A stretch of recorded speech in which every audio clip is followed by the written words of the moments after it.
Esta mañana está con nosotros Jorge Ábalos Carpinteiro, el CEO de Fibra Monterrey, que además es presidente de la Asociación Mexicana de Fibras Inmobiliarias. Jorge, ¿cómo estás? Buenos días.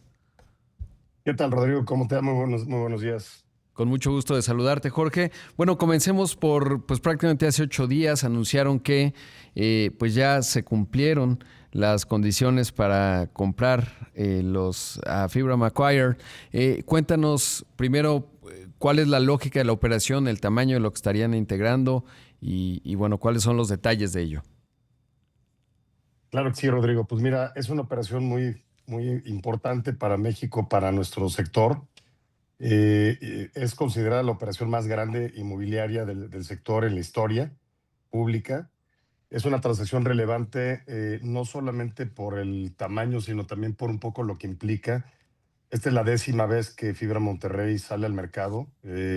Ha sido el emisor recurrente más importante en la última década del país, no solamente saliendo a colocar capital en el mercado nacional y extranjero, sino también con esta transacción, con esta oferta pública para adquirir a uno de los competidores más relevantes. Pues es un hito en la historia de nuestra empresa. Es una operación relevante por su tamaño. Son aproximadamente 3.700 millones de dólares el valor de los activos que se están adquiriendo. Ya en conjunto, entre lo que tenemos en Fibra Monterrey más esta adquisición, nos vamos a un valor total de activos de 6.500 millones de dólares y pasamos a un total de 400 propiedades, principalmente al igual que Fibra Monterrey. El Macquarie tenía un componente pequeño, pero sí un componente de retail, al igual que en Fibra Monterrey tenemos originalmente un componente pequeño de oficinas. Estos dos, en el caso de Fibra Monterrey, se ha ido vendiendo, ya tenemos acuerdos vinculantes para vender prácticamente la totalidad. Lo mismo haríamos en la parte de Macquarie para que entonces estemos como una empresa 100% dedicada a la parte industrial, con más de 5.5 millones de metros cuadrados de área bruta rentable, que ya es un dato muy importante. Creo que también el hacer una empresa bajo los principios de alineación con inversionistas, bajo una estructura de rendición de cuentas y lo que nos ha caracterizado, una estructura de administración interna sin cobro de comisiones. Creo que esta transacción lo que viene a hacer es una validación en el mercado institucional, en donde se está premiando a un modelo que está sustentado en la ejecución a lo largo de esta década que te hablaba, una rendición de cuentas y transparencia con el mercado de inversionistas institucionales y sobre todo una disciplina financiera que ha hecho que la rentabilidad del negocio ha sido el adecuado. Claro, esta eficiencia llevará, obviamente, ya lo mencionabas, Jorge, pues la escala es enorme, prácticamente están comprando algo casi del tamaño que ya tienen, y supongo que en esa eficiencia pues habrá, digamos, sinergias en términos de los equipos que se integran o cuál es la visión. Sí, definitivamente hay sinergias y creo que ahorita el reto más importante va a ser demostrarle a los inversionistas que esta decisión que ellos tomaron está traducida en lo que nosotros les hemos venido prometiendo a lo largo digamos, de este proceso de compra, en donde estas sinergias van a generar mayor valor para los accionistas, que finalmente pues es la razón por la cual ellos hayan votado por nosotros. Y no solamente también las sinergias. Yo creo que es un mensaje también interesante al mercado. Creo que hay un antes y un después de lo que sucedió en esta transacción, porque cada vez el mercado institucional es mucho más exigente. Creo que es una señal también, que hoy lo veremos en un rato, en un evento que tenemos de la AMEFIBRA, que estamos celebrando los 10 años, que pueden haber muchos más vehículos, que estos vehículos en el mercado público tienen que obedecer un poco a los estándares más rigurosos de rendición de cuentas de un buen gobierno corporativo, pero pues eso también tiene que ir aunado a una disciplina y a una ejecución que finalmente genere rentabilidad para los accionistas. Claro. ¿Cómo viste la reacción de los mercados? Bueno, yo creo que fue muy favorable. Lo hemos visto, yo diría, en dos sentidos. Uno, el precio que ha aguantado. Dos, el volumen que hemos tenido recientemente. que creo que esa era una también de las tesis más importantes para nosotros.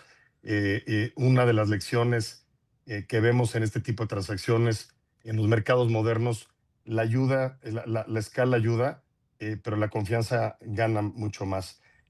Para nosotros era también muy importante tener una escala donde el ADTV o el volumen de transacción diaria incrementara de manera sustancial. Nosotros somos una empresa que hemos crecido más de 32 veces desde que nacimos. Nacimos realmente en el 2014 como una empresa relativamente pequeña de $200 millones.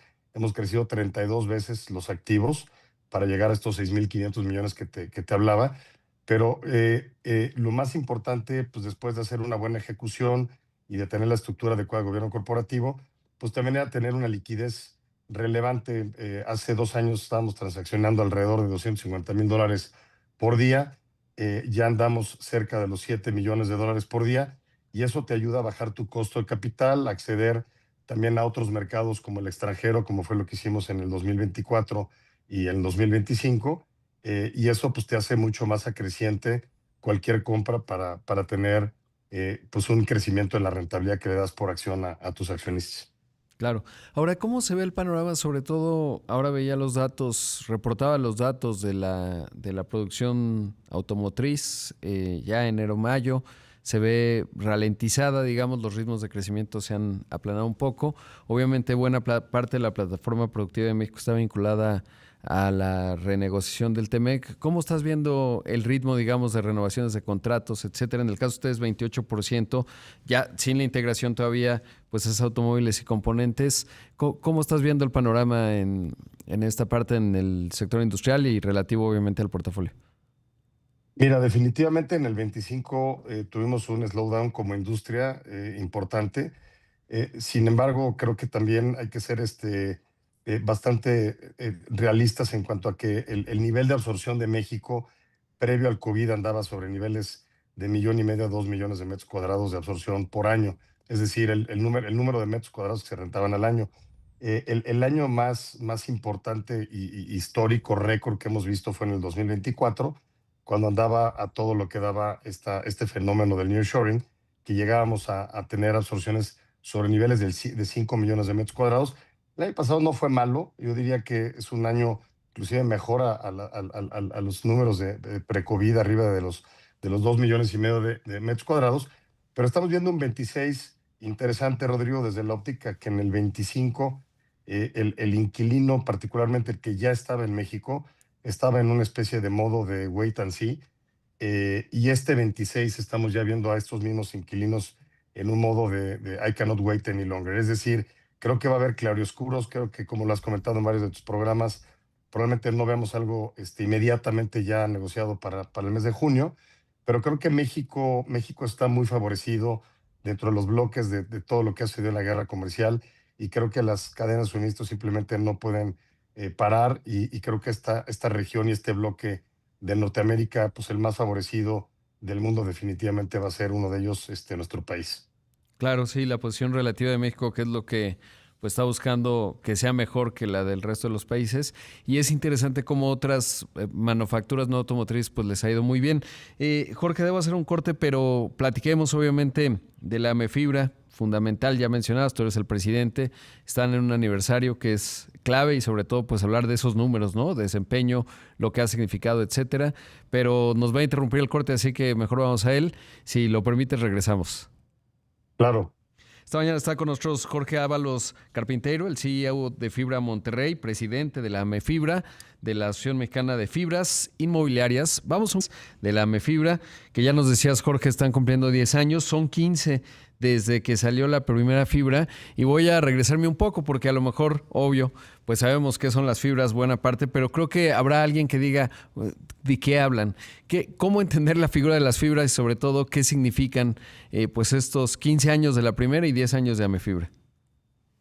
Claro, Rodrigo. Mira, rápidamente el decir es el acrónimo, la fibra del Fideicomiso de Inversión en Bienes Raíces, que no es otra cosa más que hace 15 años, como bien comentas, el primer emisor fue Fibra Uno. Lo que se hizo en México fue el poder haber democratizado la inversión de bienes raíces en el sector público mexicano. Más allá de los 15 años, el poder tener, digamos, una inversión en un activo premium como un centro comercial, como un edificio de oficinas, como una nave industrial, como una escuela, pues era digamos, de muy poco acceso, o el acceso era para gente que tenía altos niveles de capital. Hoy en día, con este nuevo producto de las fibras, ya la gente puede entrar a invertir, y qué mejor manera de hacerlo también como originalmente empezó, a través de los fondos de pensiones. Hoy te diría que el 45%, si no es que un poquito más, de la tenencia accionaria de las fibras es ostentado por el sistema de pensiones, es decir, todos los pensionados mexicanos tienen de alguna manera un pie dentro de las fibras, lo cual es muy bueno porque es un modelo que ha probado ser de poco riesgo, y para datos, creo que ya tengo la ventaja de decir que tenemos ya más de una década de poder dar resultados públicos a través de la Mefibra. En los últimos 5 años, el índice de las fibras ha pagado el 100%, incluyendo el incremento de precio más los dividendos que periódicamente paga de manera mensual o trimestral. Y eso, si lo comparas contra el IPC o el Standard Poor's, es mayor el rendimiento que hemos dado, ¿no? Entonces, eso también te habla un poquito de la predecibilidad que hay en nuestro sector, que está soportado por un valor que refleja un bien inmueble, lo cual le da mucha certidumbre a tu inversión. Y por otro lado, el que las fibras se crearon bajo un régimen por el cual estamos obligados a repartir más del 95% de la utilidad fiscal neta. Eso hace que seamos un vehículo que está constantemente pagando dividendos o distribuciones que se les denominan dividendos, y estos dividendos típicamente están pagando un rendimiento que está, si estás pagándolo en dólares, por encima de lo que te pagaría una tasa en dólares, digamos el gobierno federal americano o el gobierno federal mexicano, y si es en pesos también te estaría pagando típicamente una rentabilidad por encima de lo que es el CETE.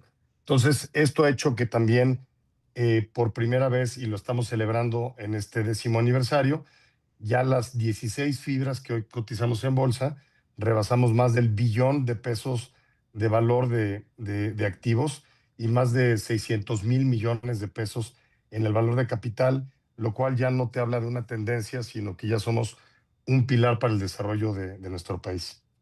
Claro. ¿Cómo ha sido el rendimiento en los últimos 12 meses? Ya decías el del 100%, que es extraordinario, ¿no? Pero sobre todo pienso, pues porque ha habido distintos elementos, ¿no? Antes de ir al corte platicamos de cómo fue el As- 2025, y ahora el tema de, pues, ciertos conflictos geopolíticos que finalmente te hablan de, pues, el crecimiento de Estados Unidos, que está vinculado a la parte industrial a México, en fin. ha sido, yo creo que ahorita que decías de los últimos 12, ha sido el segundo mejor de su historia, que anda por encima del 30%, que si le sumamos, perdón, las distribuciones o los dividendos de los que te platicaba hace rato, anda cercano al 38%. Entonces, creo que se ha convertido también en un instrumento muy defensivo, porque hay que recordar que las distribuciones provienen de las rentas que nosotros le cobramos a nuestros inquilinos, y estas rentas están sustentadas en contratos de arrendamiento que de manera semianual o anual se van incrementando, se van indexando a la inflación mexicana o a la inflación americana, dependiendo si el inquilino paga el contrato de arrendamiento en dólares o en pesos, y eso hace que nuestro rendimiento, pues, sea mayor a estos rendimientos de los que hacía yo mención de la parte de deuda pública. Claro, no, pues es un gran dato el que compartes. Ahora, pues ustedes justo en Fibra Monterrey, pues esta consolidación, ¿cómo se ve el panorama hacia adelante? Es obvio que México necesita un montón de infraestructura. Ha habido decretos del gobierno, por ejemplo, en la parte de contratos público-privados eléctricos, que eso es un habilitador, digamos, de que se pueda crecer la base industrial del país. ¿Cómo ves el panorama? O sea, son ya 10 años de Amefibra. Eh, es un panorama ultradinámico, pero la pregunta es, ¿cómo se ven los siguientes 12 meses y un poco la visión más hacia los 5 años en el futuro? Mira, es otra de las cosas de las cuales creo que tú y yo ya lo hemos platicado también en otros foros. Nos ha tocado platicarlo también en AMPIP, ahora por mi lado en Amifibra. Pero creo que hay una oportunidad enorme, Rodrigo. Precisamente ahorita hablabas de los contratos mixtos, ¿no? Y el tema, creo que la evolución que hemos tenido como sector privado, de las diferentes cámaras y asociaciones que hay con el gobierno federal, ha sido extraordinaria, particularmente durante el presente gobierno, si lo comparamos, sobre todo contra gobiernos anteriores. Creo que hay un plan extraordinario que es el Plan México, que también lo has multicitado en varias ocasiones allí en tu programa. Creo que el plan es extraordinario, lo importante es la ejecución. Nosotros como Amefibra estamos trabajando con el gobierno muy de cerca para ver cómo podemos canalizar parte de los recursos públicos, parte de de los recursos privados que hay en el sistema de pensiones, a estos proyectos de los diferentes polos de desarrollo de una manera inteligente y ordenada, que para ello obviamente tiene que haber ciertos cambios regulatorios que estamos trabajando tanto con el secretario de Economía, Marcelo Ebrard, como con el secretario de Hacienda y Crédito Público, que es Edgar Amador, y creemos que si podemos aprovechar esta coyuntura en donde, vaya, para que exista planta productiva, pues tú y yo lo hemos dicho siempre, tiene que haber antes infraestructura eléctrica, carretera, hídrica, tiene que haber parques industriales, tiene que haber escuelas, en fin, tiene que haber vivienda. Entonces, todo eso está del lado de la iniciativa privada, pero creo que tenemos esta gran oportunidad de poder contar con un sistema de pensiones que supera los más de 430 mil millones de dólares, que si de manera inteligente, a través de estos vehículos alternativos como las fibras, podemos canalizar esa inversión, creo que puede ser algo muy interesante para México, que finalmente es lo que quiere el gobierno federal, que es la creación de mejores y más bien remunerados sueldos, sobre todo en zonas que no han tenido la oportunidad de desarrollarse, como ha sido el caso del sureste, pero creo que se ve con muy buena trayectoria lo que está sucediendo. Falta mucho por hacer y definitivamente el principal reto es, como siempre hemos dicho, el meter infraestructura energética, que creo que los cambios ahí están y están por buen camino, ¿no? Sí, así se ve. Obviamente hay otros elementos que no forman parte, digamos, o el panorama en la relación bilateral, etcétera, que pueden ser complicados. Jorge, pues doblemente felicidades, uno por la adquisición desde tu liderazgo en Fibra Monterrey y por supuesto los 10 años de Amefibra, que no es menor, con los datos que nos has dado en términos del rendimiento en pues los últimos 10 años y luego en el último año, ¿no? Que es extraordinario, sobre todo en el momento que estamos. Te mando un abrazo, muchas gracias por la entrevista. A ti, que te vaya muy bien, Rodrigo. Gracias Gracias. por invitarme a tu programa. Hasta luego. Gracias, Jorge. Ahí escuchamos a Jorge Ábalos Carpinteiro, el CEO de Fibra Monterrey y presidente de la Asociación Mexicana de Fibras Inmobiliarias.